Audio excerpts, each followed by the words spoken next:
ایک چینی کہاوت ہے کہ جب آدمی 10 کتابیں پڑھتا ہے تو وہ 10,000 میل کا سفر کر لیتا ہے۔ گورج فوک کہتے ہیں اچھی کتابیں وہ نہیں جو ہماری بھوک کو ختم کر دیں، بلکہ اچھی کتابیں وہ ہیں جو ہماری بھوک بڑھا دیں، زندگی کو جاننے کی بھوک۔ ایلوس گیلیوس کہتے ہیں کتابیں خاموش استاد ہوتی ہیں۔ فرانس کافکا کہتے ہیں ایک کمرہ بغیر کتاب کے ایسا ہی ہے جیسے ایک جسم بغیر روح کے۔ گوئٹے کہتے ہیں بہت سے لوگوں کو یہ بات نہیں معلوم کہ مطالعہ سیکھنا کتنا مشکل اور وقت طلب کام ہے۔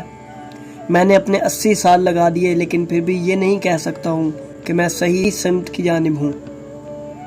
تھامس فون کیمپن کہتے ہیں جب میں عبادت کرتا ہوں تو میں خدا سے باتیں کرتا ہوں، لیکن جب میں کوئی کتاب پڑھتا ہوں تو خدا مجھ سے باتیں کرتا ہے۔ جین پاؤل کہتے ہیں کتابیں ایک طویل ترین خط ہے جو ایک دوسرے کے نام لکھا گیا ہے۔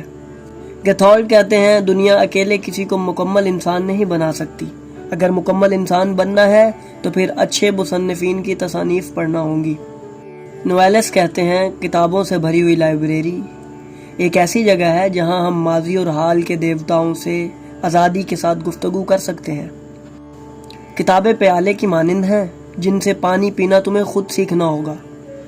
ایک سروے کے مطابق پاکستان میں فی کس اوسطاً صرف 6 پیسے سالانہ کتاب کے لیے خرچ کیے جاتے ہیں۔ جوتے شوکیس میں دیکھے جاتے ہیں، کتابیں زمین پر پڑی نظر آتی ہیں۔